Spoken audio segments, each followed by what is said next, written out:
So this is my Samsung Galaxy J7 full review. So let's go ahead and get straight to it.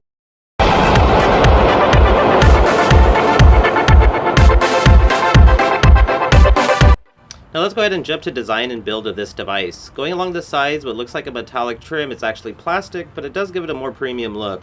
Up on top, we got a 5 megapixel camera flash.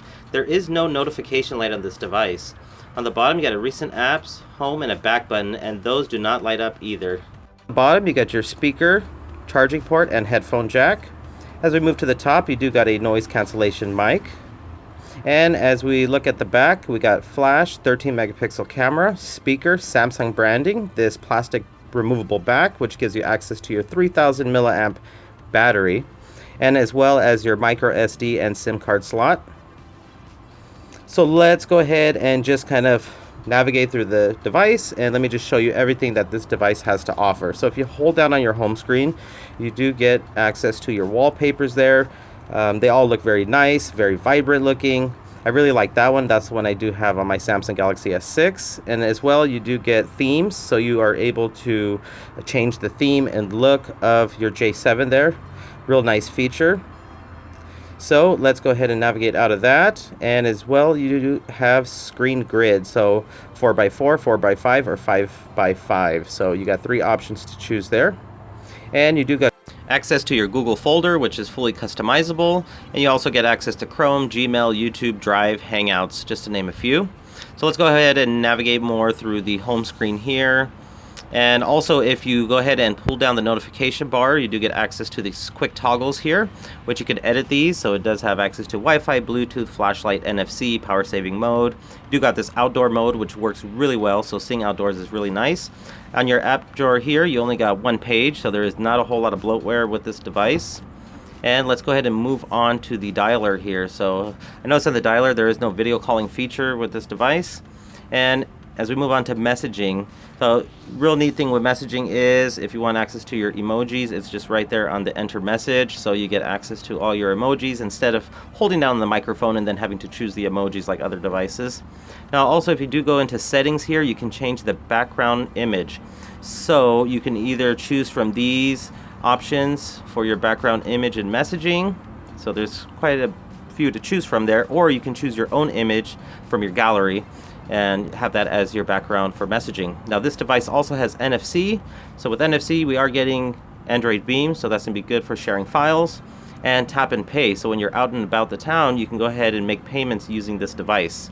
You also get Smart Manager, which is going to help optimize your device. And as we move on, you do get this other option here for icons only or icons with backgrounds. So for me personally, I like icons with backgrounds. I like the way that looks. Now you do get some one-handed operation features here, which is going to be able to reduce screen size and one-handed input. So I'll go further into detail with that later on in the review. And your screen lock type is swipe, pattern, pin, password. Now battery is a 3000 milliamp battery. You got power saving mode, ultra power saving mode, and honestly I've been getting about 7 hours of screen on time with this device and haven't been able to kill it in one day. Out of the box we are getting marshmallow, which is really nice.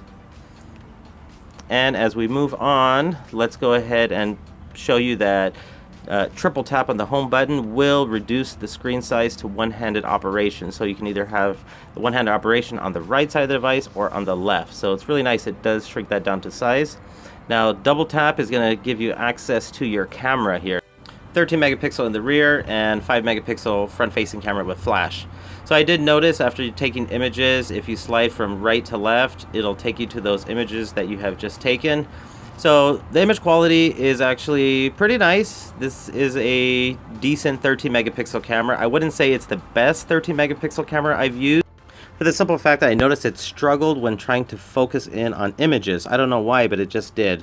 But you do get full HD video recording with this feature, and as well as a variety of different modes to choose from, which is pretty nice. So let's jump to the front-facing camera. You do got selfie, wide selfie mode, sound and shot, which is nice.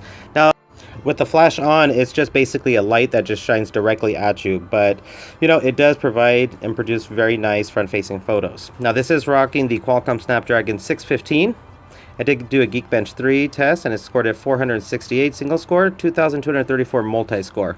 Now focus in at the temperature here, because that's one thing I did notice while game playing, watching YouTube videos, that the temperature did increase. So I'll show you the temperature after playing the video games and everything. But gameplay is really nice on this device, other than the device getting warm from the gameplay. Depending how long you use the device, I did notice it, but it was very responsive and I didn't see really any drops in frames when I'm using this device. Now let's jump to YouTube videos. Now with this Super AMOLED display, everything looks super vibrant, very sharp looking. I mean, this has to be one of the best 720p displays out there. In the mid-range market right now, this display has to be one of my favorites because of the Super AMOLED display. It's going to set it apart from other devices. The rear-facing speaker, sound quality is nice, it's good, it's loud, had no issues there.